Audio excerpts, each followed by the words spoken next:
Hello YouTube, this is VidHead85 here. You know what? Why don't I turn it this way?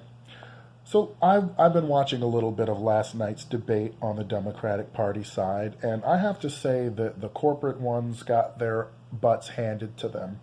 I'm about 20 minutes into it, but the bottom line is simple.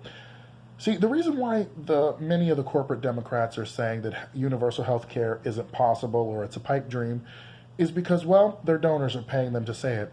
John Delaney was a healthcare lender, and he made quite a lot of money off of lending to healthcare companies.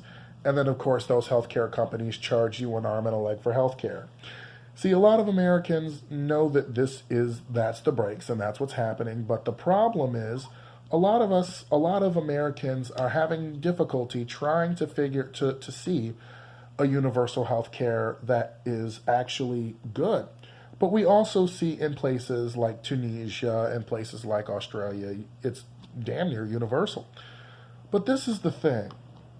See, the main reason that we're being told it's not realistic is because of the corporate stranglehold that on Congress and state legislatures. That has been the problem for a long time.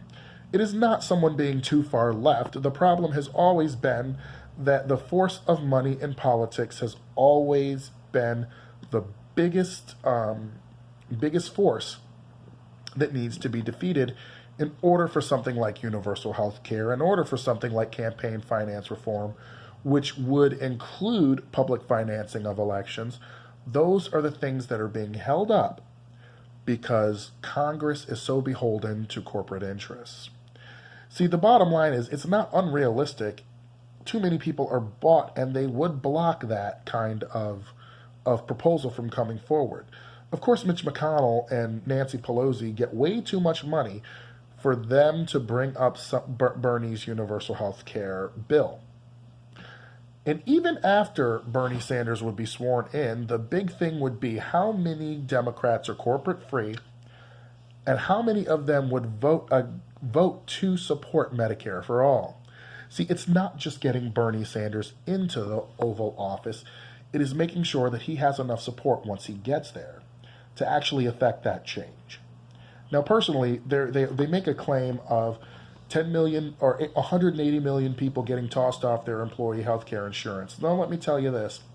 If 180 people on employer health care insurance got fired today, that is exactly what would happen. With universal health care, it follows you. It does not follow your job. Too many times we look at employee health care as the golden thing, but it is not. It's not gold, even though it's glittering, and the bottom line is this. If you lost your job today, that employer-sponsored health care insurance would not follow you.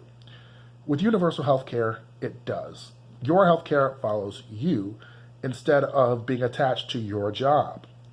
So I personally would be okay with losing the plan that I have if it covered vision, dental, vision, dental, hearing aids, and things that people actually will need at some point in their life. This has been a long time coming, and Obamacare was definitely one of those points of no return. We need to get to universal health care, and we need to get there quickly because nobody is sitting around wondering, hey, I miss my insurance company. They like their doctors. So I'm going to look more at the debate. And I love how he smacked down Tim Ryan by saying, oh, yes, I know, I wrote the damn bill. That was hilarious. Bernie ain't come to play around. Bernie 2020.